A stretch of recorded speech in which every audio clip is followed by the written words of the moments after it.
Corinthians 1, América de Cali 1, péssimo resultado do Corinthians, que se complica na Copa Sul-Americana. Corinthians agora vai a 5 pontos, fica a 2 do Huracan, que é o líder do grupo, e o Huracan enfrenta o Racing do Uruguai, um time muito ruim, deve ganhar, chegar a 10. Complica muito a situação do Corinthians, para conseguir a primeira colocação, praticamente impossível. O que ainda dá é tentar o segundo lugar aí para jogar a repescagem contra o time que vier da Libertadores. Muito, muito difícil. Talvez seja o caso, inclusive, de abandonar essa competição, sinceramente, né? Porque o jogo de hoje foi um reflexo do que tem sido esse ano e de um problema que todo mundo já percebeu, que o Corinthians não tem um elenco de qualidade.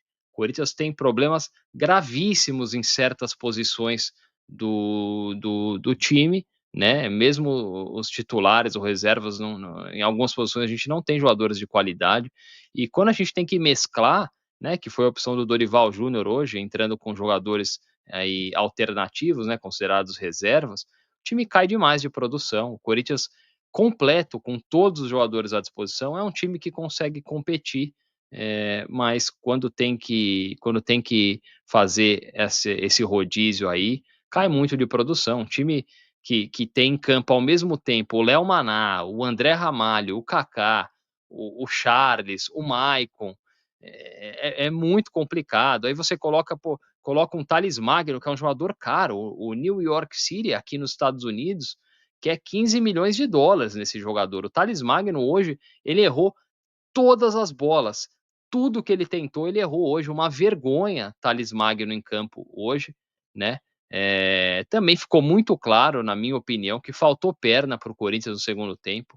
E aí a gente também não pode ignorar que o calendário em 2025 tem sido brutal para os times brasileiros. Vários outros times brasileiros aí tropeçando em competições sul-americanas, porque não está fácil. O Corinthians jogou 3 jogos em 7 dias, né? Muito difícil. Eu achei que o próprio Dorival também errou. Ele errou na hora que o José Martínez, que era um dos melhores do Corinthians em campo, se machuca e ele resolve colocar o Charles, que é um jogador desqualificado, né? O Charles não tem a menor condição de vestir a camisa do Corinthians, assim como o Léo Maná, um jogador da base. A gente, pelo menos eu tenho essa filosofia de ter um pouco mais de paciência com os jogadores da base, mas o Léo Maná acho que já provou muitas vezes aí que não tem a menor condição também de vestir a camisa do Corinthians. André Ramalho enterrou a gente, né? Eu acho que o André Ramalho,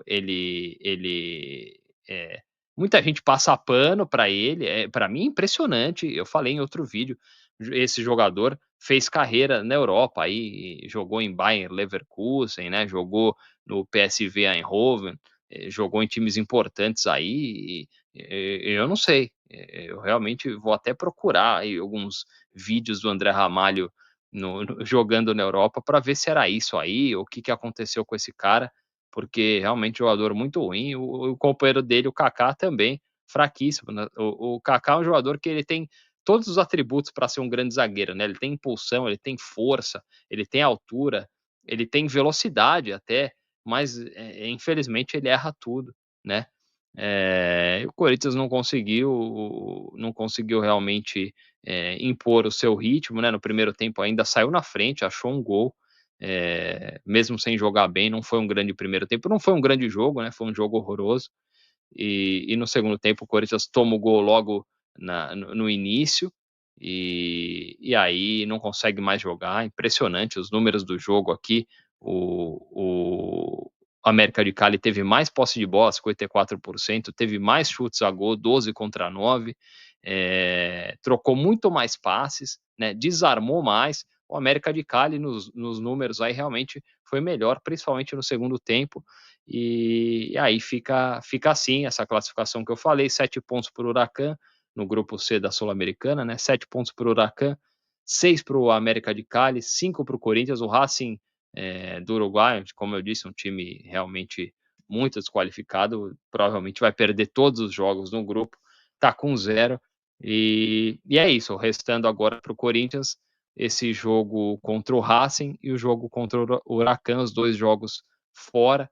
É uma situação complicada na Sul-Americana, não sei o que que você acha aí, mas acho que realmente talvez seja o caso de largar essa competição, tentar alguma coisa na Copa do Brasil e brigar por uma campanha digna aí no Brasileiro, que o Corinthians pode sim se organizar, de repente ali na frente voltando o Rodrigo Garro, né, o Corinthians pode brigar sim pelas primeiras posições, pelo menos as 6 primeiras ali, e beliscar uma vaga na Copa Libertadores do ano que vem, que já seria um bom ano. O Corinthians, lembrando, foi campeão paulista esse ano, já levantamos uma taça, e terminar o ano com uma vaga na Libertadores não seria uma tragédia comparado aos últimos anos aí do Corinthians, né? A gente, um torcedor, às vezes a gente tem que ter o pé no chão, sabe? Tem que acreditar, tem que empurrar, tem que torcer, mas tem que ser realista também. A situação fora de campo aí na política do clube é terrível, né? A situação do Augusto Melo, a gente não sabe qual vai ser o futuro, quem vai ser o presidente, o que, que vai acontecer. O Corinthians vai ter condições aí de investir. O Corinthians está numa situação tenebrosa financeira. O Corinthians vai ter condições de investir aí, reforçar esse time. A gente precisa de zagueiro, pelo menos um zagueiro qualificado. O Corinthians não tem nenhum zagueiro de qualidade, né? O Corinthians precisa de um lateral direito também. O Corinthians precisa de um volante. Você tem jogadores. Meu Deus, o Maicon jogando, cara, parece um idoso de 60 anos. Terrível, né? Charles, Léo Maná, Thales Magno, jogadores que irritam a gente. O Igor Coronado entrou, né? Eu estava pedindo, podia voltar no segundo tempo com ele e tal, para tentar articular, mas é um jogador que entra em campo também e não é confiável, né? E o custo-benefício dele até agora no Corinthians é péssimo também. Então, a gente não sabe como o Corinthians vai conseguir se articular aí fora de campo para trazer reforços, acho que não vai acabar não trazendo ninguém. Então, com esse elenco aí, para 3 competições não dá. Eh, Acho que o Corinthians tem que focar no Campeonato Brasileiro, fazer uma campanha digna esse ano, sem passar susto, sem irritar a gente, e de repente na Copa do Brasil, quem sabe, né? Dorival já deu sorte aí nessa competição algumas vezes em outros clubes, quem sabe não acontece mais uma vez aí com o Corinthians, seria maravilhoso, mas acho que o foco realmente tem que ficar para o Campeonato Brasileiro. E próximo jogo no sábado aí contra o Mirassol, né? Campeonato Brasileiro, um jogo aí que o Corinthians pode vencer, né, um jogo ganhável, né, um adversário aí do interior paulista, mesmo fora de casa o Corinthians vai ter mais torcida, e o que levaria o Corinthians a 13 pontos no Brasileiro, eh, seria colocaria o Corinthians numa posição muito boa nesse momento do campeonato aí, campeonato que está tão corrido, né, com um calendário tão apertado, um jogo em cima do outro, importante pontuar nesses jogos aí. Vamos torcer, vamos acompanhar e é isso aí. Vai Corinthians!